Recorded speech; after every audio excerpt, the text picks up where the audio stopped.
प्रदेश Congress committee के कोषाध्यक्ष व पूर्व विधायक अमित विज ने प्रेस वार्ता दौरान सरहदी इलाकों में रहने वाले लोगों को आर्थिक मदद व रोजगार देने की मांग उठाई है। अमित विज ने कहा कि युद्ध के दौरान सबसे ज्यादा नुकसान सरहदी इलाकों पर रहने वाले लोगों का होता है। ऐसे हालातों में रोजगार और व्यापार को पहुंचे नुकसान की भरपाई कैसे होगी, इसे लेकर सरकार को सोचना पड़ेगा और पठानकोट के व्यापारियों के हितों को ध्यान में रखते हुए अगले 10 सालों के लिए टैक्स मुक्त व्यापार की सुविधा देनी चाहिए। मैं सबसे पहले तो आर्म्ड फोर्सेस की ये जो ऑपरेशन किया है, इतना प्रिसाइजली ह्यूमैनिटी को आगे रखते हुए सिर्फ दहशत गर्दों के ऊपर अटैक करके उसका मैं अप्रिसिएशन करता हूँ और सारा देश कर रहा है। सेकंड, मैं ये बताना चाहता हूँ कि ये जो लड़ाई होती है, अब मैं अपने पंजाब की भी बात करना चाहता हूँ।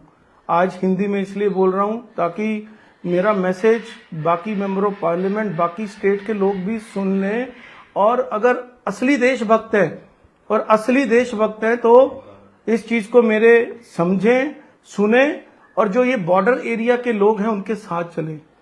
जो फर्स्ट डिफेंस ऑफ लाइन होती है और जो कहते हैं ना आग में झुकते हैं, सबसे पहले झुकता है armed forces, army, navy, air force, directly जो सरहदों पर लड़ रहे हैं। और मेरी इस बात का मैं पॉलिटिकल पार्टी को बोलूंगा कि नेगेटिव ना लें, मैं अपने लोगों की और देश के हक की बात करने लगा हूं। जो सेकंड लाइन होती है डिफेंस की, वो उन आर्म्ड फोर्सेस के परिवार होते हैं, उनकी माएं, उनकी बीवी, उनके बच्चे जो सफर करते हैं और सारा दिन रात उनकी जीवन की प्रार्थना करते हैं, क्योंकि हमारे लिए वो सरहदों पे लड़ रहे हैं। जो थर्ड लाइन ऑफ डिफेंस में होता है वो सरहद के लोग हैं। जैसे मैं आज पठानकोट में हूं, मैं अमित विज हूं, फॉर्मर एमएलए पठानकोट हूं मैं, और इस सरहद में बैठ के बात कर रहा हूं। जो थर्ड लेवल ऑफ डिफेंस होता है वो हम सरहद के लोग होते हैं, जो एक तरीके से आर्म्ड फोर्सेस में ही होते हैं, आर्मी में ही होते हैं, हमारे बच्चे भी होते हैं, और हम डायरेक्टली इस लड़ाई को लड़ रहे होते हैं। और सरकार का सबसे बड़ी जिम्मेवारी और हर भारतवासी की सबसे बड़ी जिम्मेवारी होती है कि वो अपनी फौज के परिवारों के और जो सरहद में लोग रहते हैं उनकी जो मनोबल है उसको ऊंचा रखें। और मैं आज एक दरख्वास्त करता हूं मोदी जी से, भारत की सरकार से दरख्वास्त करता हूं कि इस लड़ाई में हम सब इकट्ठे हैं, मिलकर लड़ेंगे, यहीं बैठे हैं सारे, मगर आपको हमारा भी साथ देना पड़ेगा, हमारे लोगों का, हमारे व्यापारियों का, हमारे बच्चों का साथ भी देना पड़ेगा। इस लड़ाई को हम यहीं बैठ के लड़ रहे हैं। और आप देखिए, कोई भागा नहीं, सारे लोग पठानकोट के पठानकोट में है, गुरदासपुर के गुरदासपुर में है, फिरोजपुर के फिरोजपुर में है, कोई नहीं भागा, क्योंकि हमारा मनोबल ऊंचा है और हमारे अपनी आर्म्ड फोर्सेस पे विश्वास है। मगर आपको हमारे बच्चों की सुरक्षा करनी पड़ेगी, उनके भविष्य की सुरक्षा करनी पड़ेगी, व्यापारियों के भविष्य की सुरक्षा करनी पड़ेगी। हमारे यहाँ से अब इंडस्ट्रियां फिर जाएंगी, हमारे यहाँ से बेरोजगार होगा, वो बेरोजगारी का कैसे करोगे आप? आपको जो सरहदों पे पूरे देश के लोग रहते हैं उनकी नौकरियां फिक्स करनी पड़ेंगी। हरियाणा उठता है 80% का टैक्स लगा देता है कि 80% नौकरियां लोकल होंगी। राजस्थान उठता है, अब अभी उनका थोड़ा बॉर्डर पे अब पूरा नहीं है। महाराष्ट्र उठता है, गुजरात उठता है कि हमारे 80% लोग ही रहेंगे।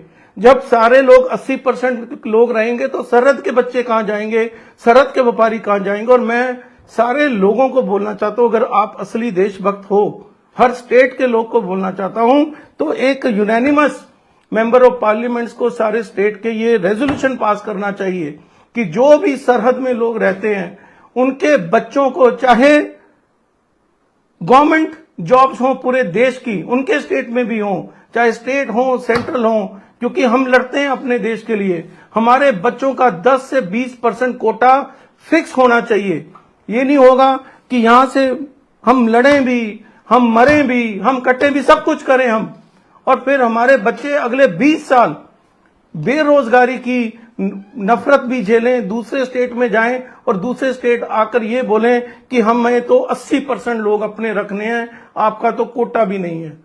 तो मैं सरकार को भी, ये भारत सरकार को भी ये दरख्वास्त करता हूं, हर स्टेट के चीफ मिनिस्टर को दरख्वास्त करता हूं, हर मेंबर ऑफ पार्लियामेंट को दरख्वास्त करता हूं, हर एमएलए साहब को दरख्वास्त करता हूं कि आप अगर असली देशभक्त हैं तो पूरे इंडिया के जो 100 किलोमीटर के बीच में सरहदों में रहते हैं लोग, उनके लिए पॉलिसी लाए।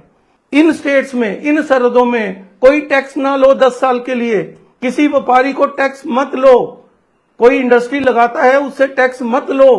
तो मैं ये एक बात कहना चाहता हूं जो एक बहुत जरूरी थी, हालांकि ये समय नहीं था, मगर मुझे अपने लोगों की, अपने पंजाब की, और पंजाब है तो देश है, ये सब जानते हैं, तो मैं आपको इसलिए बुलाया था। थर्डली, अपने पठानकोट के लोगों को एक जरूर रिक्वेस्ट करना चाहता हूं कि ये ड्रिल में पार्टिसिपेट करें। जो भी आर्मी की तरफ से, एयरफोर्स की तरफ से, नेवी की तरफ से डायरेक्शन आता है, सरकार की तरफ से आता है, वो आर्म्ड फोर्सेस की तरफ से आता है।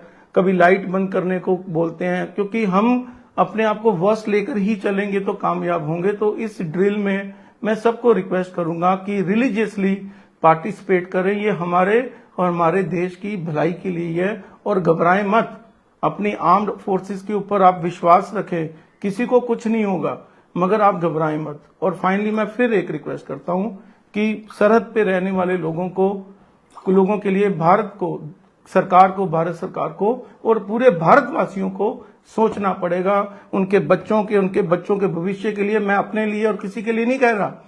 मनोबल ऊंचा होगा सरहद वालों का, सरहद के ऊपर डेवलपमेंट होगी, सरहद के ऊपर इंडस्ट्री आएगी, सरहद खुशहाल होगा, तो ये किसी की हिम्मत नहीं पड़ेगी कि सरहद का 1 इंच जमीन भी अंदर आएंगे। अगर सरहद के लोगों का मनोबल टूटेगा तो फिर जैसे आज पाकिस्तान में हो रहा है कि पाकिस्तान की अवाम ही उनके साथ नहीं है, उसी तरीके से हमारे यहाँ ना हो जाए। तो अपने सरहद के लोगों का मनोबल ऊंचा रखना भारत सरकार और पूरे देशवासियों का काम है। जय हिंद।